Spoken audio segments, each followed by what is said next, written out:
I was just on the phone with Dr. Howard Stein, father of Danielle Steinman, and him and his wife Minna are in Florida for the winter, and unfortunately, their house here in Toronto got burglarized very severely. They went through the back basement door, smashed it, took out the safe, ransacked the whole house, left stuff everywhere, took many, many valuable items. Unfortunately, some of them are real sentimental value, her wedding ring.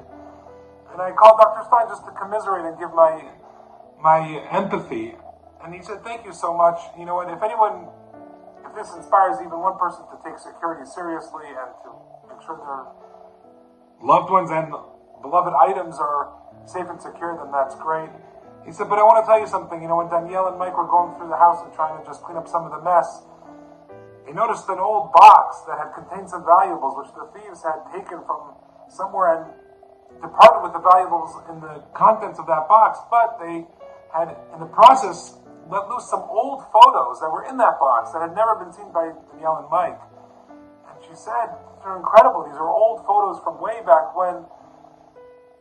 And he said we were able to see those photos again, and they stirred up such beautiful memories.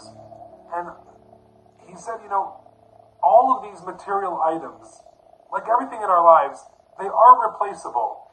True, the sentimental items are not replaceable unless we get them back, and even if the insurance pays for it, I'm sure it doesn't recover the emotional attachment that you have and that we have to our things, especially if they've been in our family for many years.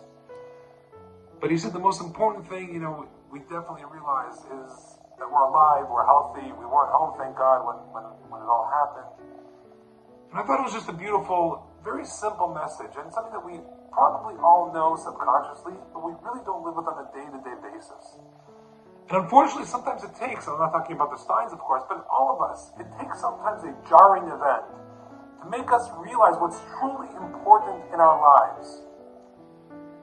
And unfortunately, by the time we realize it, it comes about through some tough lesson.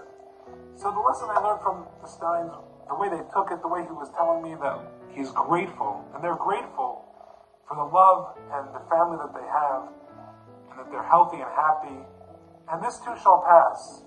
And although they can never recover the sentimental items that were lost in their family, thank God, we say, Baruch Hashem, blessed is the Lord that has kept us alive, that keeps us living, and gives us another day.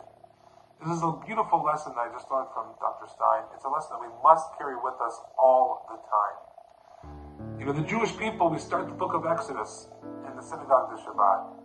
The book of Exodus is really the Jewish people realizing on their own, took maybe too long from our vantage point, but they realized that life has value. And if we're just sitting here being slaves to the Pharaoh of Egypt, then what's the point of living? And eventually this outcry, the realization that their lives have no meaning, this is what reached God. Some of the commentaries say, which forced his hand, so to speak, to take them out of Egypt and send Moses down. And the rabbis tell us that the Egyptians punished the Jews so severely, they made them do work. What kind of work? Back-breaking labor. But if you do back-breaking, laborious work that has a purpose and an end, that makes you feel good. But what the Egyptians would do, they would tell them, go pick up that brick and bring it over there. Okay, great. Now go take the same brick and bring it back. In other words, they would make them do completely senseless, mindless, meaningless work. And this is what crushed the Jewish people, because we need purpose and meaning, and to recognize the value of living, and specifically living a Jewish life. This is our blessing, and this is a goal. This is what the Jewish people realized, which led to the Exodus. Thank you, Dr. Stein, for the beautiful message and inspiration. May we all come to realize the beautiful value of human life, and especially living a Jewish life. Shabbat Shalom.